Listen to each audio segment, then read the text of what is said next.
dia apa namanya membuat suatu startup, dia yakin dengan problem yang mau di solve di startupnya itu, dia kan harus berjuang dong. Jangan sampai ini problemnya kita nggak mampu gitu loh. Kok ini ya sama yang teman bikin ini kok ada di aplikasi ini. Oh.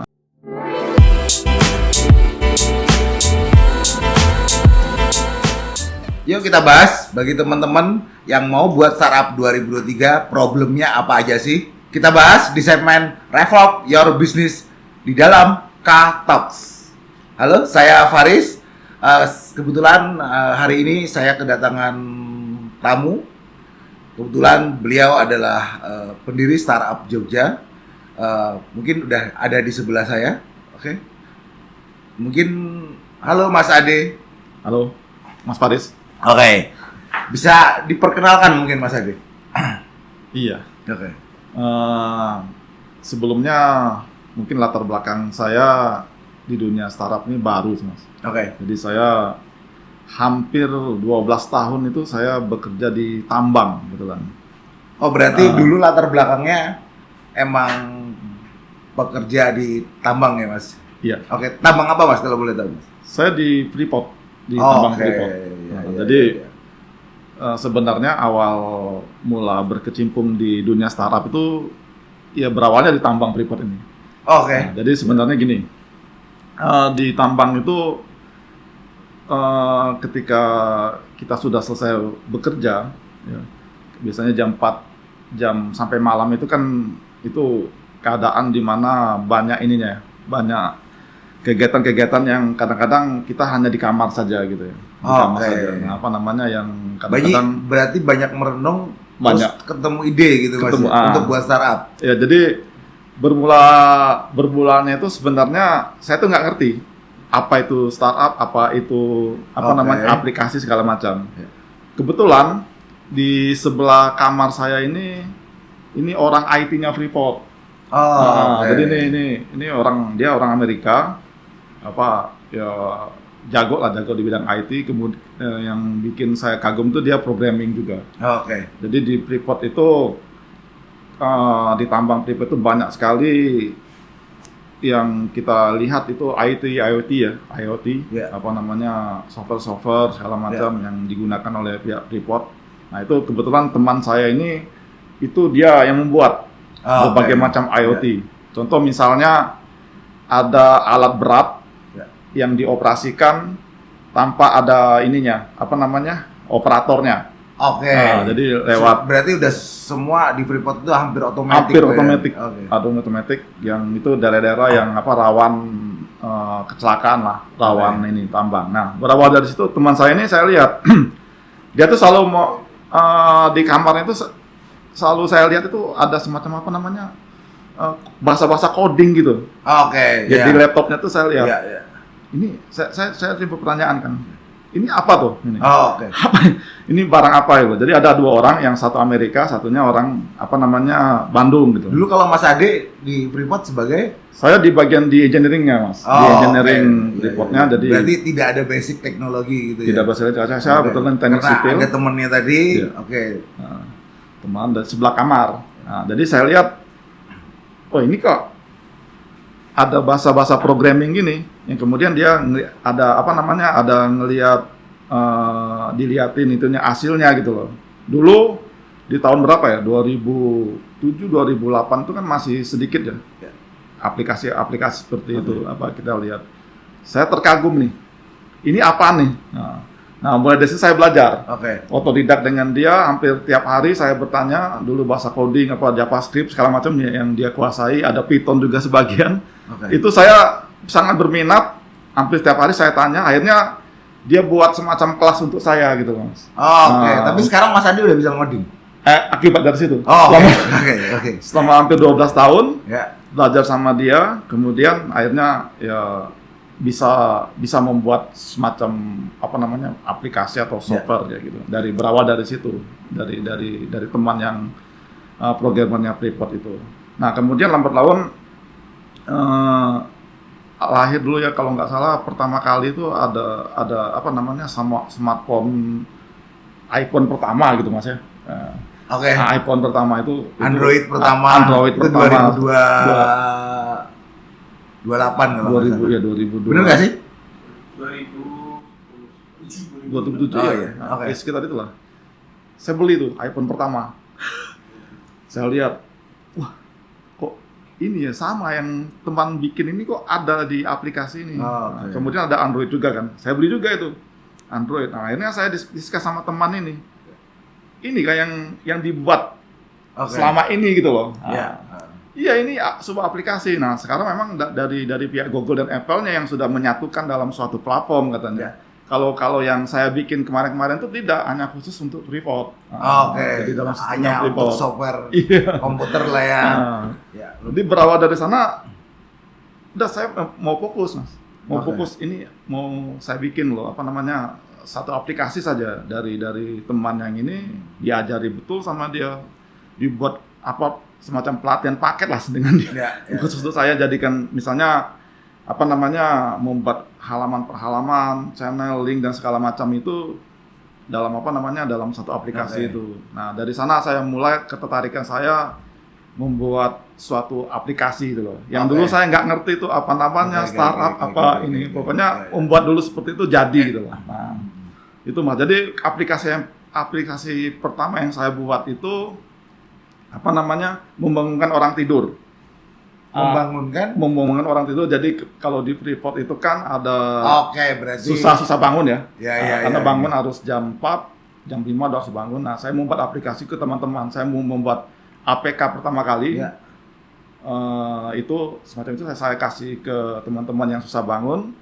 Yaitu namanya aplikasi bangun tidur loh. Jadi Oke. semacam Ya. tombol pengingat aja. Pengingat kayak alarm gitu Mas ya. Oke.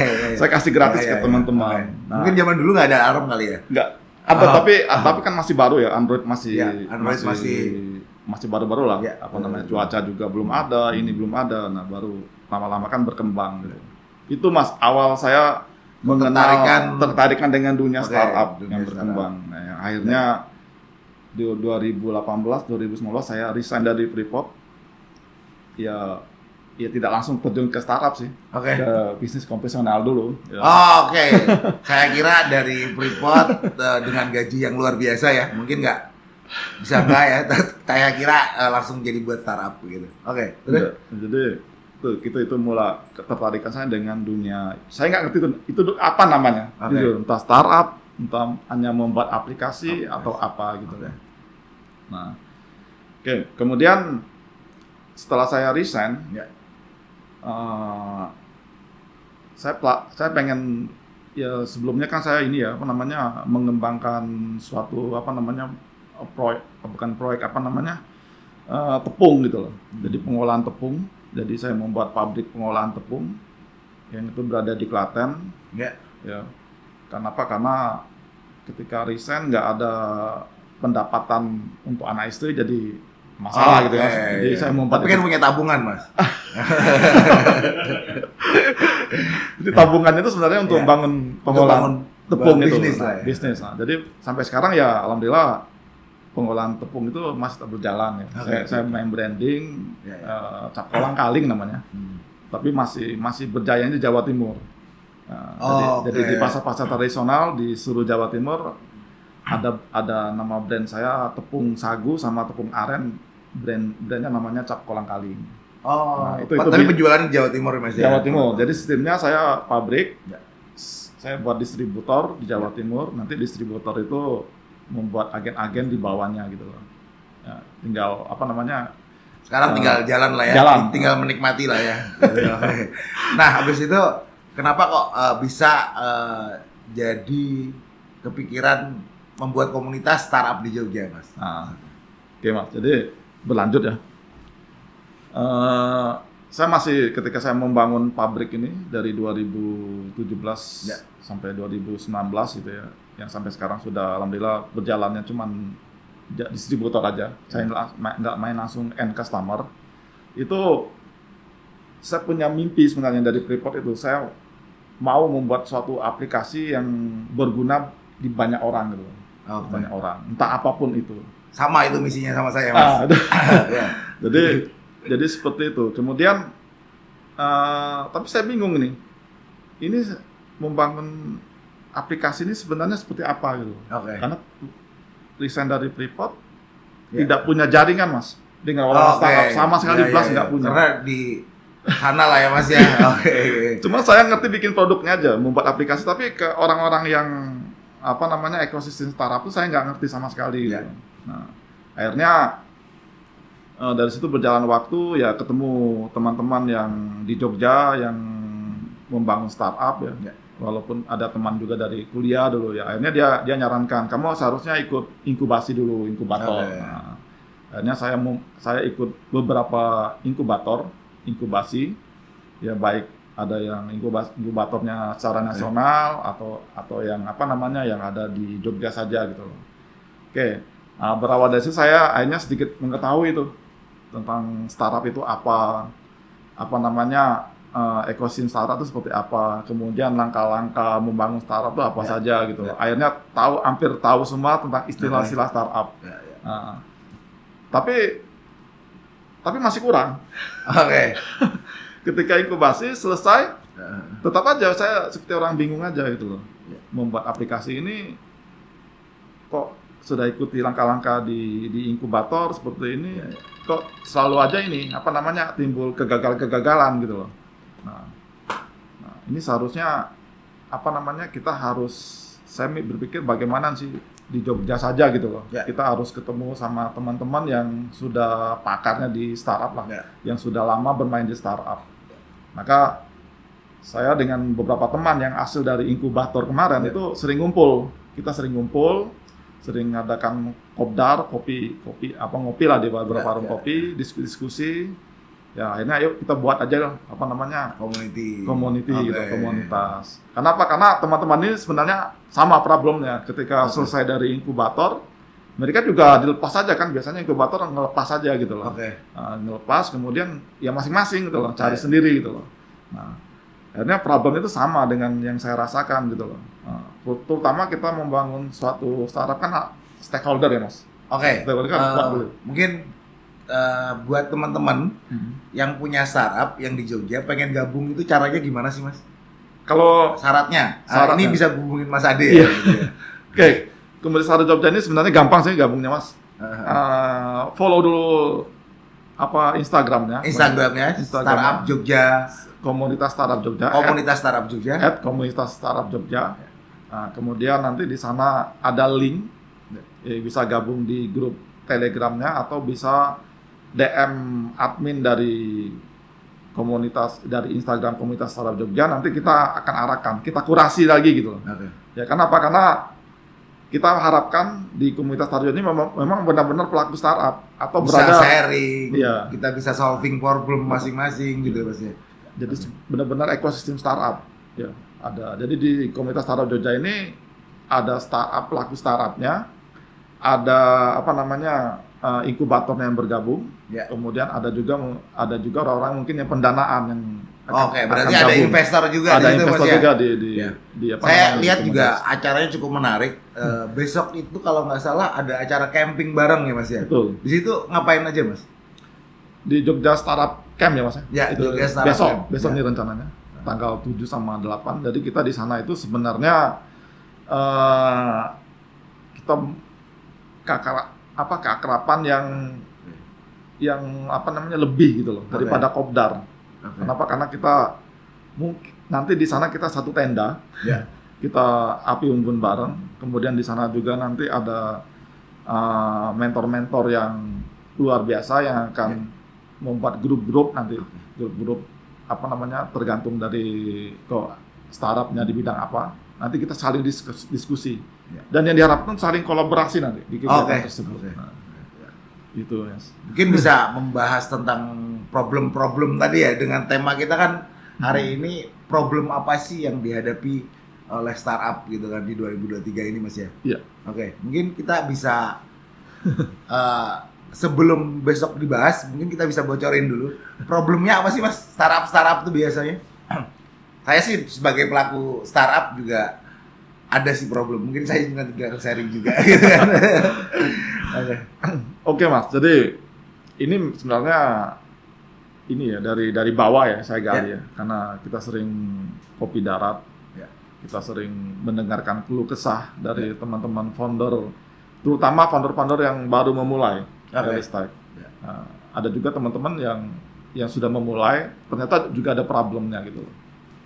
Kalau yang teman-teman yang pemula, biasanya problem di awal itu Ya. Mental sebagai founder. Itu yang mereka belum miliki. Oke. Mental sebagai founder. Jadi Oke. mental sebagai founder yang dimana yang namanya founder kan semuanya itu kan dengan kita nanti, Oke. ya kan? Artinya bisa berpikir arah startupnya mau dibawa kemana gitu ya? Iya betul. Oke. Mental dia itu dalam membangun startupnya. Jadi Ya. jadi istilahnya itu apa ya? Apa namanya? Kalau dia apa namanya membuat suatu startup, dia yakin dengan problem yang mau di solve di startupnya itu, dia kan harus berjuang dong, harus Ya, berani, betul. harus berani memperjuangkannya. Nah, keberanian ini yang ada dulu di seorang founder. Dalam arti keberaniannya gini, ketika dia nanti melakukan contoh aja mencari tim ini yang problem yang sering Ya. mencari tim. Kita nggak mungkin ya kalau ada yang bilang startup itu solo founder itu, saya rasa saya merasakan itu apa namanya sesuatu yang Mustahil. mustahil gitu. Mustahil. Karena banyak juga kan gerakan yang Ya. solo founder gitu. Ya. Jadi kalau kita ngomongin startup itu wajib kita mempunyai tim dulu. Oke. Nah, ini teman-teman ini kalau seorang founder dia harus berani dulu mencari tim yang hebat, Oke. meyakinkan teman-teman yang bergabung itu nih loh, saya punya suatu problem ini besar, banyak dirasakan orang, saya mau solve. Oke. Ini kira-kira mau nggak jadi tim saya? Nah itu dulu, itu dari situ itu kan perlu keberanian mas. Oke. Jadi betul. tim, Misalnya saya kuat di Ah, teknologi gitu kan. Berarti saya harus mencari partner mungkin sales atau betul. orang keuangan atau kayak gimana gitu ya. Iya, jadi ada 3 saja kan yang biasanya berperan mas. Ada yang buat produknya, Ya. biasanya namanya hacker, distributor, ada yang orang desainnya, kemudian ada hustler yang orang bisnisnya. Oke. Tiga orang ini sebenarnya sudah cukup untuk awal-awal membangun startup. Nah, ini harus berani nih. Ya. Jadi bukan tim yang ini banyak kesalahan yang saya lihat dari teman-teman, bukan kesalahan tapi karena nggak ada keberanian Oke. untuk ngambil tim, akhirnya kan dia stuck juga. Oke. Jadi ya, dia ngambil teman-temannya, misalnya yang satu kuliahan, Oke. satu kerjaan segala macam seperti itu. Yang kata-kala ini yakin nih ini problem ini besar nih. Oke. Mampu nggak teman-teman ini diajak dalam satu tim loh. Oke. Nah, seperti itu. Oke. Tidak masalah temannya tuh ini ya apa namanya, tidak masalah dengan temannya, asal temannya tuh punya sesuatu yang apa namanya, hal yang mungkin jago lah, mungkin di bidangnya gitu. Oke, Itu nggak masalah oke. itu. Berarti mencari tim ya, mencari tim yang Hmm. berbeda. Nah, kadang gini Mas, startup awal gitu kan. Apalagi awal-awal itu kan pasti nggak punya duit Mas. Ya. Oke. Habis itu untuk mencari teman tadi, artinya menjerumuskan orang gitu kan. Iya. Artinya itu butuh yang luar biasa, meyakinkan Mas Ade mau nggak jadi tempatku tapi aku nggak bisa gaji. Nah itu kan luar biasa susahnya Mas Ade. Betul. Apa solusinya kira-kira gitu kan? Ya. Kalau saya Mas ya. Ya. Kalau saya yang ada teman yang juga berhasil dengan ininya. Sebenarnya dari cara kita meyakinkan, dari cara kita ngomong aja dulu Ya. dengan teman. Walaupun teman ini nanti nggak 100% gabung. Oke. Nah, karena dia mungkin ada bisnis tempat lain atau masih kerja di tempat lain. Ya. Tapi kita meyakinkan dulu. Nah, ketika meyakinkan, setelah meyakinkan ini tahap selanjutnya itu bagaimana kita ini apa namanya merangkul teman ini dengan baik gitu loh. Jangan langsung dilepas lagi gitu loh. Jadi bagaimana kita kasih apa namanya sesuatu yang meyakinkan teman ini, pekerjaannya ini apa, pekerjaannya meyakinkan teman ini Oke. loh. Ini apa namanya yang kita akan kerjakan. Ini loh nanti kalau kita mampu mengerjakannya, nanti efek ke startup kita seperti ini gitu. Oke. Nah, itu. Berarti menceritakan mimpi kita ke depannya lah ya. Iya. Oke. Ya itu mungkin salah satu tip dari Mas Ade gitu kan. Mencari rekan gitu untuk membuat startup baru gitu. Oke. ada problem apa lagi Mas biasanya Mas? Ya, itu yang pertama harus punya mental founder dulu. Kalau belum ada mental founder, mendingan menurut saya apa namanya kita kerja dulu tempat orang lain lah, atau apa namanya jangan buat startup dulu gitu loh. Jadi mental founder ini penting. Karena apa? Karena banyak kalau mental kita masih nggak kuat, nggak pede, nggak berani untuk jadi seorang founder, kita harus beranikan dulu punya jiwa seorang founder. Karena keberanian ini dalam arti gini, ada risiko Mas di depan. Ya betul. Risiko Nggak gajian. Risiko ini di depan kita ini, kita mampu nggak? Nah itu ya. Kemudian yang kedua, ketika membangun produknya Mas. Ya, itu problem.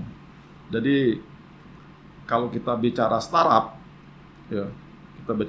itu beda dengan bisnis konvensional. Ya. Kalau kita bicara startup bidang teknologi, saya menjalani dua sisi. Ada bisnis konvensional sama bisnis yang saya lagi garap ini yaitu startup. Itu perbedaannya jauh sekali gitu. Perbedaan jauh sekali. Apa namanya cara menjalaninya, cara ininya itu sangat jauh sekali. Contoh misalnya bisnis konvensional, saya membuat pabrik pengolahan tepung. Pagi sampai siang saya harus memproduksi tepung, tapi sorenya saya harus memikirkan ini tepung saya ini harus bagaimana bisa apa namanya bergerak dari gudang ke tempat lain, nah seperti itu. Tapi kalau kita bicara startup belum tuh bisa Mas. Kita membuat aplikasinya di bulan ini, tapi di bulan-bulan kedepannya belum tentu itu ada apa namanya, ada sesuatu yang langsung ada hasilnya, belum tentu. Bisa jadi kita melakukan banyak, istilahnya kerennya itu pivot, banyak yang kita robah dari fitur nanti entah fitur ada berapa fitur yang kita robah atau mungkin nanti keseluruhan fitur atau model bisnisnya yang kita ubah gitu. Nah, di startup ini intinya kalau kita membangun startup itu ada suatu problem yang sangat besar yang kita mau solve. Jadi big problem yang dirasakan banyak orang. Ya, itu nanti biasanya langsung mental. Tapi kalau misalnya bisa juga kecil-kecil ya seberapa besar lah problem yang dirasakan ya itu seberapa besar bisnis startup ke depannya gitu loh. Nah, berarti semakin banyak problem, startup kamu semakin banyak kesempatan untuk mendapatkan market itu gitu ya. Iya, ada semacam inilah apa namanya kesempatan untuk menjadi besar. Nah, itu dulu. Kalau kita membangun startup. Jadi kita cari problem yang dirasakan orang banyak ya. Nah, kita mau solve. Nah, kemudian kedua, mampu nggak kita menyelesaikan problemnya, Mas? Nah, itu kita pertanyakan dulu. Ya, betul. Jangan sampai ini problemnya kita nggak mampu gitu loh. Ya. Memang besar tapi kita nggak mampu gitu loh. Nah, kita harus realistis juga seberapa kemampuan kita. Kalaupun kita nggak mampu, tadi keberanian tadi mencari tim.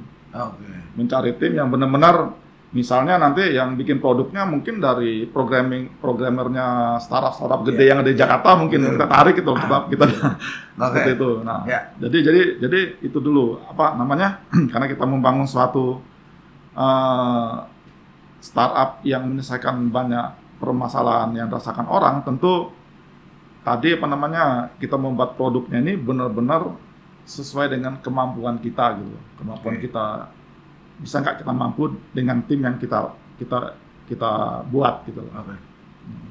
Gini tuh Mas, itu problem ketika sudah produk. Nah, ini kebanyakan yang saya lihat juga problem-problem di teman komunitas. Mohon maaf, kadang-kadang membuat suatu aplikasi segala macam itu hanya untuk keren-kerenan. Nah, itu persis kayak zaman dulu Mas. Kebetulan kan saya juga software house dulunya gitu. Jadi saya buat aplikasi keren gitu karena ego gitu. Tapi bukan karena problem orang banyak gitu.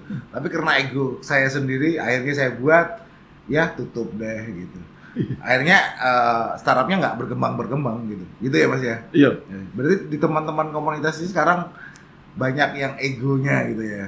Masih banyak yang ya ada beberapa yang seperti itu Mas. Tapi kalau kita sering kopdar diskusi, ada juga yang punya sudah startupnya gede kan dikasih masukan. Iya. Ada juga yang nggak mau.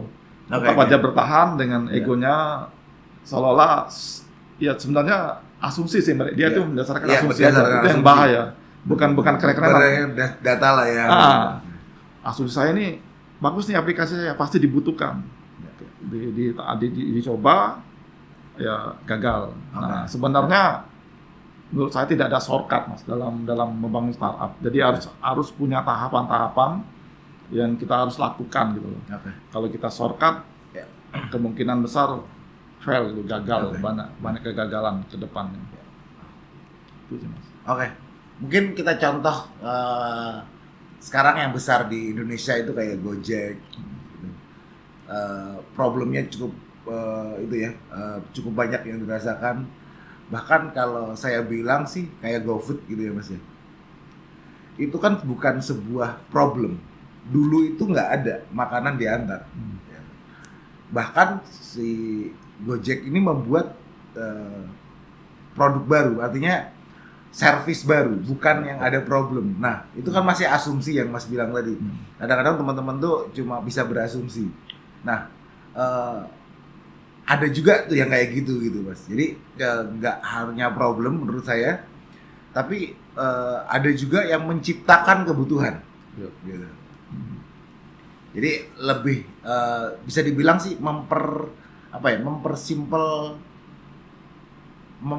proses gitu ya. Ya kan.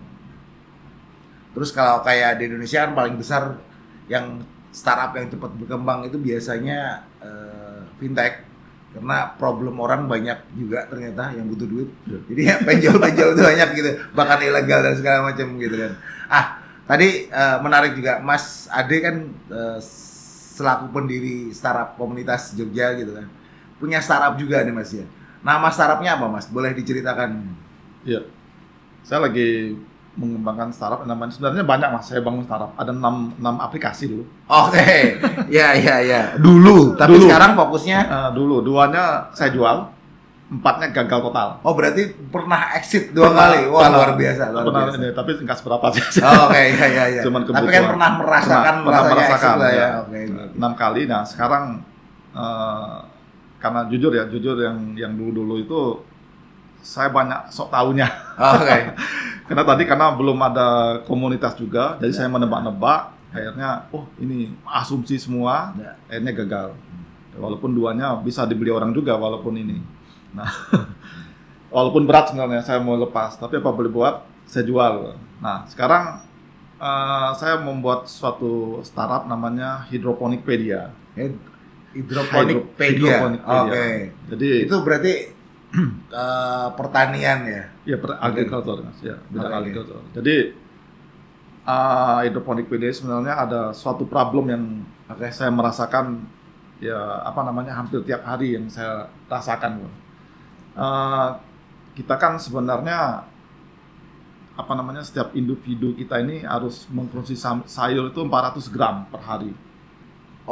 Ada kita wajib mengkonsumsi sayur, buah dan buah itu 400 gram per hari. Tapi kenyataannya itu bukan saya yang ngomong, tapi WHO. Berdasarkan data WHO harus wajib 400 gram per hari. Seluruh dunia harus seperti itu, bukan hanya di Indonesia. Tapi kenyataannya di Indonesia ini konsumsi sayur itu hanya 128 gram, kadang di bawah itu gitu. Kan masih banyak ini ya, gapnya terlalu besar gitu. Nah, dari situ saya timbul, ini bagaimana sih cara menyelesaikan problem ini gitu loh. Nah, saya mulai validasi ke tetangga-tetangga saya dulu, RT RW gitu loh. Ketemu sama ibu rumah tangga, pensiunan. Berarti ini lebih mau nge-solve problem kesehatan lah ya. Kesehatan, betul. Nah, akhirnya dari sana saya lihat sama kok kebutuhannya itu cuma segitu gitu. Apa sih problem mereka? Nah, problem mereka pertamanya itu kurang edukasi Mas. Betul. Saya juga baru dengar. Mungkin teman-teman juga baru dengar. Apalagi teman-teman sering makan mie goreng gitu jadi nggak ada sayur gitu Mas. Itu baru dengar kita kebetulan aku baru dengar juga Iya. harus mengonsumsi 400 Gram. gram sayuran ya. Sayur dan buah per hari. Nah, kalau kita sudah konsumsi sebesar itu, lebih lah, paling nggak lebih, Ya. itu kita sudah aman untuk konsumsi apapun sebenarnya. Sudah aman, Aman jadi balance. itu Konsumsi misalnya daging atau jeroan segala macam, nah itu yang oke. itu sebenarnya Jadi- sudah aman. Iya, iya. Jadi ibaratnya menurunkan kayak kolesterol, Iya. konsumsi gula yang berlebihan. Iya. Iya, iya, iya. Tapi juga jangan berlebihan lah juga. Oke, iya, iya. Harus balance. Jadi Iya, iya. jadi seperti itu. Nah, ini saya lihat, ini ada problem, ini baru RT RW saja sudah ada gitu, apalagi apa namanya Indonesia, apalagi dunia gitu. Iya, betul. Nah, betul. Oke, kemudian kenapa namanya hidroponikpedia? Kan timbul pertanyaan loh, kenapa menyelesaikan problem ini namanya hidroponikpedia? Iya. Kebetulan saya sudah berhidroponik udah lama, Mas. Oke. Sudah lama, dari tahun 2015-2016 saya sudah mulai hidroponik. Nah, hidroponik, tapi hidroponik ini industri gitu loh, dalam bentuk industri, bukan rumahan. Nah, saya pikir ini bagaimana sih tetangga saya, kemudian yang RT RW ini saya ajarkan gitu loh tentang hidroponik Oke. dengan cara sederhana dulu, nggak Oke. perlu pakai teknologi. Saya tularkan tuh Mas, saya tularkan ilmu-ilmunya, kemudian mereka ketarikan dari Oke. pakai ember, kan ada hidroponik pakai ember aja, nggak Oke. nggak pakai sistem Iya, itu. iya, Nah, itu iya. tertarikan dan sampai saat ini mereka selalu melakukan. Jadi kan, oke. jadi nah, Jadi itu cuma sebenarnya nanam hidroponik gitu kan, Iya, sayuran jadi- gitu. Di rumah pun sebenarnya bisa. sangat memungkinkan bisa gitu. Ya. Jadi dari situ saya lihat ya masih asumsi sebenarnya, kemungkinan bisa nih mencukupi 400 gram per hari per orang dengan cara mereka menanam sayur sendiri, masak sendiri, kemudian konsumsi sendiri gitu loh, nggak usah membeli. Oke. Jadi kan mereka Terus solusi dari Mas apa? solusi dari saya, ya itu tadi saya melakukan apa namanya Lebih mentoring, edukasi lah ya. edukasi tentang hidroponik. Oke, mungkin bisa ditanam di rumah. Tanam di rumah. Oke, jadi airnya bisa konsumsi sendiri. Iya. Oke. Kan selama ini kan konvensional Mas. Kalau konvensional itu kan orang terkadang malas ya. Ada apa namanya tanah, kotor, takut kotor. Tapi kan hidroponik kan menyediakan tanah. Oke. Jadi semuanya pakai nutrisi Sebenarnya air. hidroponik. Oke, sayuran itu kan biasanya yang di supermarket itu kan ada hidroponik sama yang biasa. Iya. Hidroponik itu pasti yang kelihatannya spesial dan harganya luar biasa. Sebenarnya itu cost-nya bisa murah ya Mas ya. Bisa maksudnya bisa bahkan di rumah pun bisa kita tanam sendiri dan dikonsumsi sendiri gitu ya. Iya. Oke. Sebenarnya hampir sama sih dengan konvensional sebenarnya. Oke. Nah, cuman kalau yang di supermarket kan itu sudah di branding, kemudian Oke. mungkin ada biaya-biaya lagi yang Ya. yang di supermarket, jadi harganya agak beda dengan apa namanya konvensional. Cuman perbedaannya kalau di hidroponik itu kita meminimalkan pestisida. Jadi sama sekali tidak ada pestisida karena terkontrol kan dalam suatu greenhouse. Ya. Kemudian apa namanya hama kita tiadakan karena di ini, kemudian apa namanya suhu kelembapan kita jaga. Jadi kualitasnya lebih bagus daripada yang konvensional yang di tanah gitu loh. Kalau tanah kan pasti itu pakai pestisida dia untuk menghilangkan hama. Ya. Nah, seperti itu. Nah, jadi kembali lagi ke RT RW tadi Mas. Jadi saya untuk menyelesaikan problem yang kekurangan sayur tadi, saya mentoring aja hidroponik ke mereka. Jadi akhirnya mereka kan timbul hobi tapi nanam sayur. Nanam sayur di rumah masing-masing. Oke. Akhirnya mereka konsumsi sendiri sayur mayur mereka. Ya mereka tanam sendiri, mereka masak sendiri, kan akhirnya itu tercukupi Mas yang di RT RW ini. Berawal dari validasi yang tadi yang di RT RW saya mau mengembangkan, ya saya mau buat aplikasi gitu hidroponik biar semua orang bisa merasakan di seluruh dunia, mungkin apa di Indonesia dulu atau di itu dulu. Nah, itu Mas awal startup saya membangun hidroponikpedia. Itu awal dari problemnya seperti itu. Oke, berawal dari problem kesehatan dan harus sadar konsumsi tadi ya. Sayur. Sebenarnya kalau tidak ada itu pun saya tetap aja tidak saya bikin aplikasinya. Saya tetap bermain hidroponik aja jualan. Tapi ketika saya nemu ada problem kekurangan ini, ya saya pengen menyelesaikan problemnya dengan cara hidroponik itu. Jadi fitur yang ada sekarang ya mentoring aja, mentoring nanti Mentoring di aplikasi. di aplikasi Hidroponik itu bisa di-download di Play Store sementara. Play Store. Nah, Oke, iya. Jadi sana mentoring selama 1 tahun dengan Itu mentoringnya lebih cara menanam di rumah tadi apa gimana, Mas? Iya. Jadi sebelumnya tuh kita punya tim kita ini punya salah satu tim kita ini punya YouTube.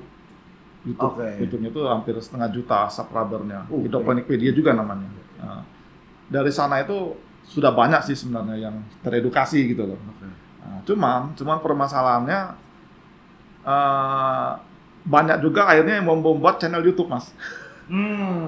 Yang itu terkadang edukasinya nggak benar tentang hidroponik. Banyak sekali yang kita lihat. Akhirnya karena konten seharusnya itu tanamannya nggak bisa dilakukan di media tanam seperti ini, dia pindahin aja yang sudah besar nanti pindahin ke media tanam ini gitu. Jadi banyak sekali yang yang scamnya gitu, yang nipu-nipunya. Nah ya dari situ teman ini yang buat YouTube ini dia punya problem, yuk kita buat aja Mas yang lebih ini, biar orang ini teredukasi dengan benar gitu loh tentang hidroponik. Nah ini kita buat aja suatu aplikasi gitu loh.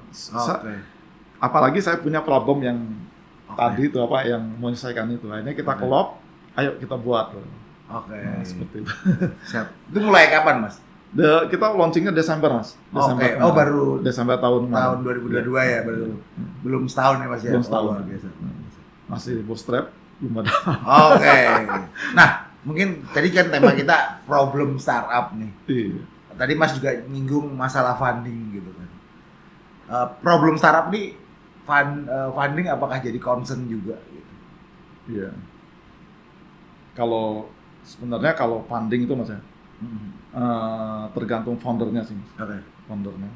Dia bisa nggak kalau selama mungkin dia kalau saya mau belajar dari teman-teman yang sudah membangun startup dari awal, mereka biasanya 1 tahun pertama itu mereka fokusnya marketing sales dulu. Startupnya marketing sales dulu. Dia tidak cari revenue dulu. Revenue dulu, kemudian kantong pribadi dulu. Ya. Ketika sudah terbukti 1 tahun ini sudah baru bisa berbicara dengan investor untuk funding tadi. Karena untuk tadi scale up bisnisnya ya. Jadi memang untuk saat ini Mas ya, untuk masalah funding itu kita benar-benar harus membuktikan dulu. Startup kita itu jalan apa enggak itu. Itu untuk saat ini. Kalau tahun-tahun dulu kan enggak ya. Saya juga sering baca tuh ya Mas, bahwa produknya belum jadi, bahkan dia dapat funding dulu. Itu menurut saya juga luar biasa gitu, luar biasa. Apakah ini secara foundernya mungkin dia udah kenal investor, artinya di funding duluan gitu, baru buat startup. Kalau kayak kita tadi kan lebih ke bootstrap dulu, beberapa tahun cari revenue, habis itu cari investor untuk scale up bisnis gitu ya Mas. Jadi sebenarnya itu di komunitas Jogja itu untuk isu terbesar problem funding itu nggak terlalu besar juga sebenarnya kalau. Nah ini Mas, yang menarik di komunitas Jogja ini mungkin salah satu yang saya jumpa gitu. Saya kan sering main di Jakarta juga. Sambil ngopi ya? Iya. Diminum juga nggak apa-apa Mas. Jadi kalau di luar ya, mereka fokusnya tadi Mas, karena mungkin dekat dengan kapital ya, terutama Jakarta mungkin Bandung, mereka dekat dengan orang kapital, itu produk itu belum jadi, itu mereka sudah bisa dekati ini macam-macam pendanaan loh orang kapital. Nah, tapi karena berhubung di Jogja ini jauh dari kapital, mereka mungkin relasinya kurang. Mereka kadang-kadang membuat bangun startup ini sampai jadi dulu nih, ada produknya, benar-benar ada produknya, benar-benar ada aplikasinya, teknologinya, ada revenue-nya. Ada revenue-nya. Jadi lebih di Jogja itu sama saya gitu. Kita hanya bisa membuktikan dari revenue gitu kan. Kita bukan, karena kita lokal Mas. Kita di Jogja, jauh dari pendanaan. Mas bener tadi ketika ngomong sama investor, kalian bisa apa kan gitu. Ya kita buktikan dulu revenue-nya dulu, baru kita cari pendanaan untuk scale up bisnisnya. Itu. Nah, itu jadi memang karakter ini yang jujur saya suka gitu. Oke. Karena kita berjuang dulu, Ya. membangun bisnisnya dulu, baru kita meminta pendanaan. Bukan sebaliknya, nggak jelas, apalagi timnya aja nggak jelas, produknya belum jelas, tapi Ya. sudah berani. Oke. Sudah berani meminta pendanaan. Kemungkinan mungkin foundernya, mohon maaf, mungkin lulusan mana itu. Oh, oke. Itu kan pengaruh kan. Iya. Kalau ini. Lulusan kuliah mana Iya. gitu ya. Jadi- iya. Jadi saya ngelihat langsung Mas ke lapangan. Ya, kita ada Kalasan Valley segala macam. Itu bener-bener mereka tuh ada produk teknologinya nyata gitu loh di depan. Ada yang mereka problem yang mereka selesaikan tuh ada gitu. Teknologi yang mau menyelesaikannya gitu loh. Nah, ini sebenarnya salah satu kita membuat komunitas kan supaya dilirik, Mas. Oke. Ya kan, kita banyakkan kegiatan, Ya. kita banyak ininya nanti kalau dilirik orang, oh ternyata startup Jogja ini ada, ternyata benar-benar banyak gitu Oke. yang sudah produknya benar-benar bagus gitu Mas. Jadi itu, nah Oke. itu lambat laun kan nanti dilirik tuh. Ya. Oke, kita kembali ke sini Mas. Jadi kan banyak nih funding saya pernah juga ngobrol sama investor gitu kan. Jadi dari 100 startup yang dia danai, gitu, hampir 90% itu gagal. Iya. Padahal dia dapat dana ya Mas ya. Gitu. Itu sebabnya kenapa Mas? Kalau memang kalau startup itu gagalnya tinggi Mas, 0,80%. Cuman Apa Mas? Sorry. 98% rata-rata gagal kan. Oke. Kalau Ya. startup itu ya mungkin 97-98% gagal. Cuman tadi ya kalau kita membangun startup tidak ada shortcut, kita tidak melakukan shortcut, kita ikuti tahapannya. Ya terutama tadi ya kita ngelihat ada problem ya Mas. Ya. Ada problem di depan kita. Tapi kadang-kadang memvalidasi problem ini nggak benar-benar. Oke. Cuma asal-asalan aja. Ya mungkin Malas. kayak tadi ya, dia udah dapat funding, habis itu produknya belum jadi, dia buat produk nggak divalidasi dulu, Iya. habis itu setahun 2 tahun belum tikar. Belum tikar. Biasanya gitu, yang gagal Oke. itu. Dan ini juga makanya saya lihat orang-orang pendanaan itu kan fokusnya kan Ya. itu ya karena di kota-kota besar aja, jarang ke daerah-daerah. Saya ngelihat Jogja ini kan daerah gitu, jarang dilirik juga. Padahal sebenarnya kalau mereka ngelirik aja ke Jogja, ngelihat ada produk yang benar-benar nyata dilakukan oleh orang-orang Jogja, mungkin mereka berpikir ulang gitu loh untuk melakukan pendanaan memberikan pendanaan gitu. Iya. Nah, itu saya lihat. Jadi itu pentingnya tidak boleh shortcut, kita harus tahapan karena Oke, harus menjalani prosesnya lah ya. proses. Dan kadang-kadang ini lucunya gini Mas, ketika sudah dapat pendanaan itu tuh sebenarnya bukan suatu problem yang diselesaikan, tapi Ya. akhirnya membuat suatu problem baru gitu loh. Oke, ya. Jadi kan membuat Ya, sendiri ya. tuh. Ketika ngembangin startupnya dia membuat sendiri karena problem ini bukan problem orang, tapi dia membuat problem baru. Oke, Nah, yang itu- dengan asumsi tadi ini Asumsi. keren gitu kan. Ya. Itu baru problem, belum nanti solusinya ada di validasi lagi. Itu kan tahapannya seperti itu. Baru kita ini. Nah, kalau misalnya cross cut langsung ke solution, problemnya nggak ditemukan dulu ya saya yakin gagal. Gagal Oke. Mas, pasti gagal. Ya. Karena itu dulu kalau nggak problemnya benar-benar kita nggak tervalidasi bagus, benar-benar cuma asumsi, bahaya itu. Oke. Itu. Betul. Saya juga kalau kita buat program kan sering pakai asumsi karena datanya emang nggak ada gitu. Kita gagal ya, kita buat program baru lagi buat akuisisi market lah ya. Oke, ini seru banget obrolannya. Mungkin ada pesan-pesan nggak Mas untuk teman-teman nih yang pengen bangun startup gitu kan? Iya. Harus ngapain? Dan harus memvalidasi gitu kan. Apa nih Mas tip terakhir nih gitu. Oke, kalau kita bicara ketika kita bangun startup ya, beda dengan bisnis konvensional. Pertama kali kalau kita membangun startup, cari dulu problem-problem yang ada di sekitar kita dulu, yang kita mau solve. Problemnya tadi bisa di sekitar kita, kan banyak nih. Indonesia ini sebenarnya negara yang banyak problemnya. Betul. yang kita harus Pada punya problem nggak? Punya lah. Wah, misalnya- itu bisa, Bang. bisa contoh Mas ya, UMKM Mas ya. UMKM ini kan problemnya banyak tuh ya sebenarnya. Tapi sampai saat ini kan justru orang startup kok nggak mau menyelesaikan problem, malahan ngambil ininya apa namanya marketnya UMKM gitu. Iya, Jadi iya, iya, itu ya. iya. Sebenarnya di UMKM itu problem-problem mereka sendiri kita harus selesaikan dengan Iya, metode startup iya. karena mereka kan teknologi nggak pakai gitu kan. Iya, iya. Mereka masih konvensional. Itu dulu kita lihat. Itu contohnya di UMKM. UMKM ini kenapa saya bilang UMKM ini terlebih dahulu karena UMKM ini pasti mereka ya karena mereka bisnis ya pasti ada uangnya gitu. Oke. Ya kan ada uangnya. Jadi itu. Jadi apa namanya cari problem ya divalidasi yang benar. Ya. Kemudian kita mampu nggak menyelesaikan problemnya. Oke. Setelah itu yang penting kita cari tim yang kuat. Cari tim yang kuat. Ayo kita berani dulu Mas, berani untuk melangkah ngambil resiko ketika menyelesaikan problem ini. Ya. Ya.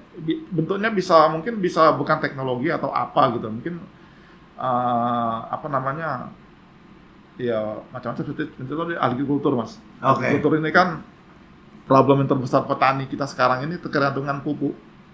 Oke, betul, betul. Pupuknya itu pupuk kimia Ya. yang membahayakan unsur hara. Jadi kebanyakan tanah kita ini sekarang udah hancur gara-gara pupuk itu. Oh. Karena ketergantungan petani. Iya, Nah, iya, iya. makanya digalakkan organik kan sekarang kembali ke organik. Nah, kalau kita bisa menemukan problem petani ini tentang tadi ya tentang pupuk Tentang pupuk ya. apa yang tadi membuat hancur unsur hara ini, kita bisa solve problem mereka. Ya. Kita tentu ini kan apa namanya startup kita tentu mental, Oke. entah macam-macam. Itu baru media tanam misalnya, tanahnya yang kita robah apa. Itu banyak sekali sebenarnya problem yang harus kita cari gitu loh. Mungkin gitu. Kemudian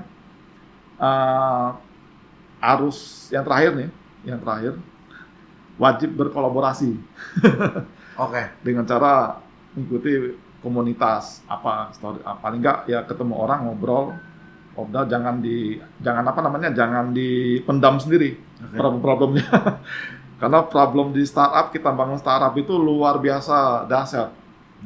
Nggak bisa kalau kita sendiri gitu. Betul, betul. Saya juga Mas Farid proses lebih pengalaman. perjalanan ini juga sampai sekarang masih aja ada problemnya. Iya, betul. Problem pasti pasti ada bisa di-solve sih. Iya.